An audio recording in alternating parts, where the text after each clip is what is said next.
Hello বন্ধুরা, তো দেখো আজকে আমি আরেকটা রেসিপি নিয়ে চলে এসেছি। আজকে কিন্তু একদম হালকা ঘরোয়া রেসিপি, ফুলকপি দিয়ে আমি কালদা মাছের ঝোল করবো।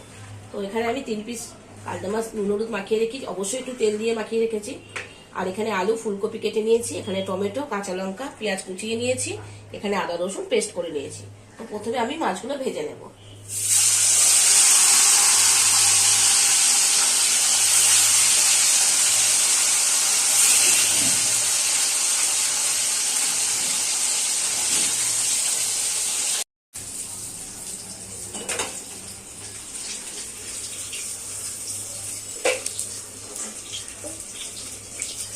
এবার এই তেলের মধ্যে আমি ফুলকপিগুলো একটু ভেজে নেব।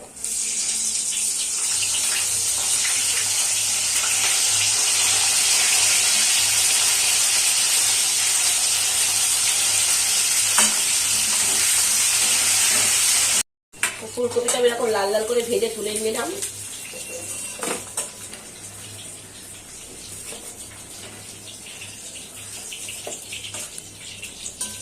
এবার এই তেলের মধ্যে আমি আলুগুলো একটু ভেজে নেব।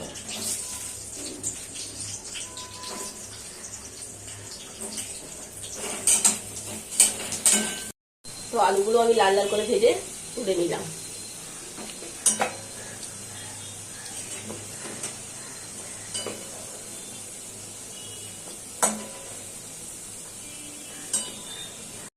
তো আলুগুলো তুলে নিয়েছি, ওই তেলের মধ্যে আমি পেঁয়াজ কুচিটা দিয়ে দেব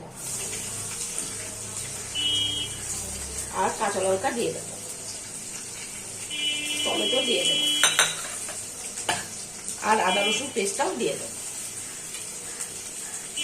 দিয়ে এবার মশলাটাকে আমি ভালো করে কষিয়ে দেব। টমেটোটাকে নরম করার জন্য আমি এর মধ্যে একটু দিয়ে দেবো নুন।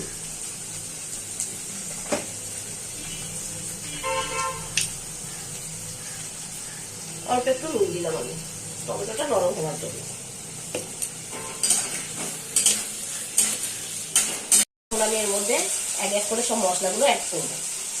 প্রথমে দিয়ে দেবো 1 চামচ হলুদ, তারপর দিয়ে দেবো 1 চামচ জিরে গুঁড়ো, 1 চামচ ধনে গুঁড়ো, কালারের জন্য একটু কাশ্মীরি মির্চি, পরিমাণ মতো নুন দিয়ে আবার এগুলো ভালো করে মিশিয়ে নেব। নিয়ে আরো কিছুক্ষণ মশলাটাকে কষিয়ে নেব। তেল ছাড়তে শুরু করে দিয়েছে, তখন আমি এর মধ্যে আলুগুলো দিয়ে দেব।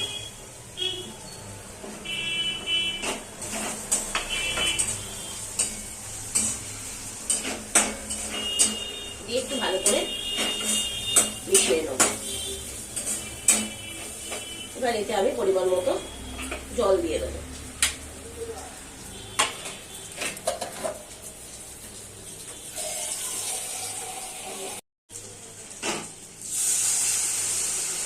ঝোল করবো, আমি সেরকম পরিমাণ মতো জল দিয়ে দিলাম।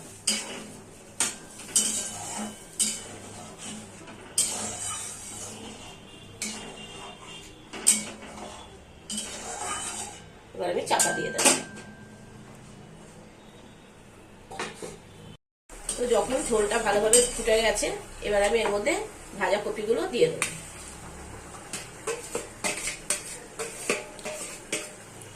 আর দিয়ে দেবো মাছ ভাজা।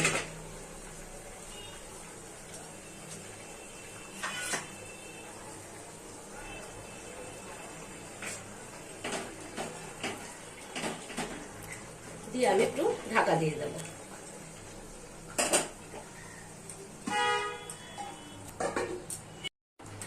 তো ঝোলটা যখন হয়ে গেছে, ঠিক নামাবার একটু আগেই আমি দিয়ে দিলাম একটু গরম মশলা, আর দিয়ে দেবো একটু উপর থেকে ধনে পাতা দিয়ে এবার আমি এটাকে নামিয়ে নেব।